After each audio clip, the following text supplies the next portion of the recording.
कांदा निर्यात बंदीवरून खासदार अमोल कोल्हेंनी पुन्हा भाजपवर टीका केली. 31 मार्च नंतरही कांदा निर्यातीचा निर्णय कायम राहील असा निर्णय केंद्र सरकारने घेतल्यानं कांदा उत्पादक शेतकऱ्यांचं नुकसान होणार आहे आणि या निर्णयातून मोदी सरकारचा शेतकरी विरोधी चेहरा पुन्हा समोर आल्याचं कोल्हे म्हणाले.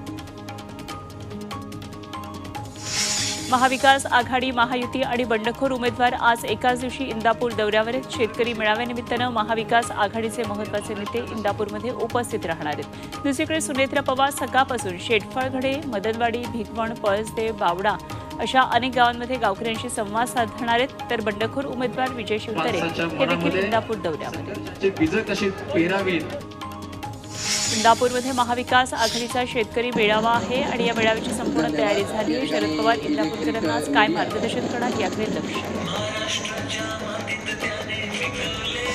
दिल्लीतल्या मद्य धोरण गैरव्यवहार प्रकरणात मुख्यमंत्री अरविंद केजरीवाल हेच मुख्य सूत्रधार. अमृत नोनी आर्थो प्लस ये एक प्रूवन फॉर्मूला है. इसमें मौजूद नोनी फल के गुण और आयुर्वेदिक जड़ी बूटियां शरीर को जरूरी पोषक तत्व देने के साथ साथ हड्डियों और जोड़ों के घिसने, उनमें होने वाले सूजन और दर्द को रोकने में मदद करता है. दर्द मुक्त जीवन के लिए अमृत नोनी ऑर्थो प्लस.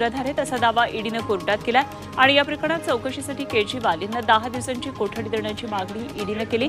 मात्र कोर्टाने त्यांना 6 दिवसांची कोठडी सुनावली. 28 मार्चपर्यंत केजरीवाल कोठडीत असतील.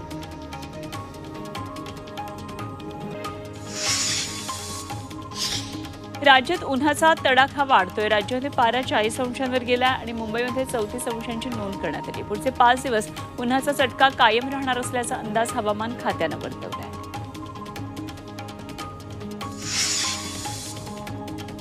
डॉलरच्या तुलनेमध्ये रुपयाची ऐतिहासिक नीचांकी नोंद झाली आहे. शुक्रवारच्या सत्रामध्ये रुपयाची 35 पैशांची घसरण झाली.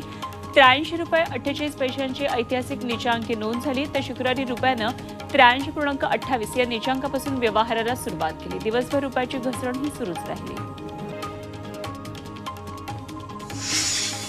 भारताकडच्या परकीय चलन साठ्यामध्ये पुन्हा एकदा कमालीची वाढ झाली आहे. भारताकडच्या परकीय चलन साठा हा 7 अब्ज डॉलरनं वाढून 642 अब्ज डॉलरवर गेला.